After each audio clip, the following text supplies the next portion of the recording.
আজকে আমরা বর্ধমান যাচ্ছি।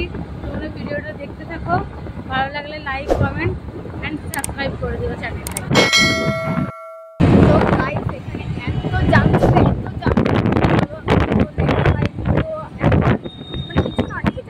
আর ওইখান থেকে আসছে দাদাগুলো, এখনো পর্যন্ত জাম। কি বলবো, সিরিয়াসলি বলছি, মানে পৌঁছাতে তো লেট তো লাগবেই, এতটা জাম।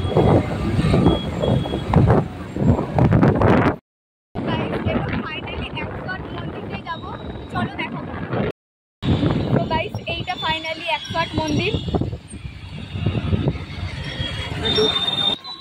গাইস এটা দিদি হাই করো। তো চলো।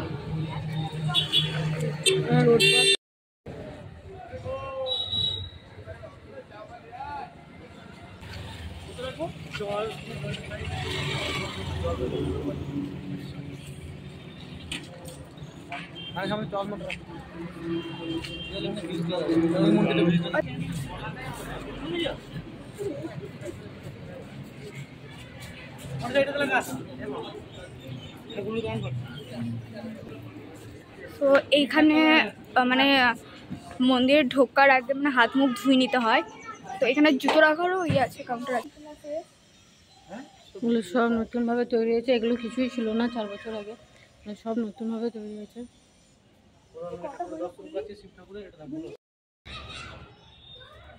আর এটা হচ্ছে নন্দী মহারাজ।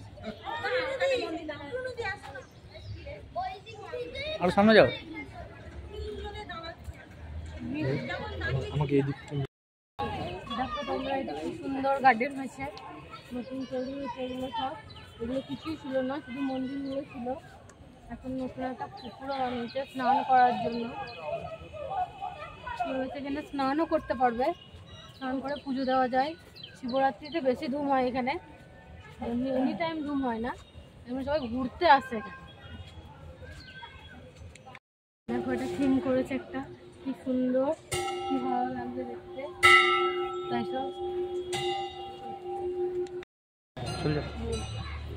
এখানে যে যা বলে নন্দী মহারাজকে, তার শিবের কাছে যায়, তার কানে যায়, সবাই বলছেন, তো আমিও বলবো।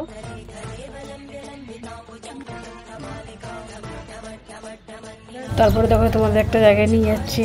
এখানে হচ্ছে যারা মানসিক করে সুতো বেঁধে দিয়ে যায়, আর যাদের মানসিক স্বপ্ন পূরণ হয়ে যায় বা মানত হয়ে যায়, তারা এখানে সুতো বেঁধে দিয়ে যায়। তারপরে দেখো এখানে মহাদেব বসে আছে আমাদের, খুব সুন্দর লাগছে দেখতে, খুব সুন্দরভাবে বানিয়েছে।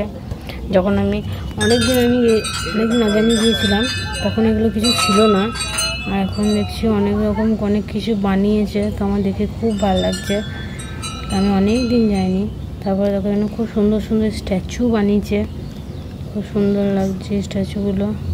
এগুলো সব কিন্তু মনে হচ্ছে যে কাঠের দিয়ে তৈরি, কিন্তু কাঠের দিয়ে তৈরি নয়, এগুলো হচ্ছে সব সিমেন্ট দিয়ে তৈরি। আমি হাত দিয়ে দেখলাম, তো খুব সুন্দর লাগছিল দেখতে স্ট্যাচুগুলো। আমার স্ট্যাচুগুলো খুবই ভালো লেগেছে। তোমাদের কেমন লেগেছে সেটা জানিও কমেন্টে। তারপরে দেখো এই জায়গাটা, এখানে হচ্ছে যজ্ঞ হয়, মহাদেবের যজ্ঞ। তো এই জায়গাটা এত সুন্দর না, কি উপরটা আমার খুব ভালো লেগেছে যজ্ঞের জায়গাটা। তারপরে দেখো এখানে হচ্ছে আমাদের আসল মহাদেব। আমাদের এখানে প্রথমেই দর্শন করা উচিত ছিল, কিন্তু আমরা তখন দেখতে পাইনি, অনেকদিন যাইনি। তো ফার্স্টে ওই 108 মন্দিরের দিকে চলে গিয়েছিলাম।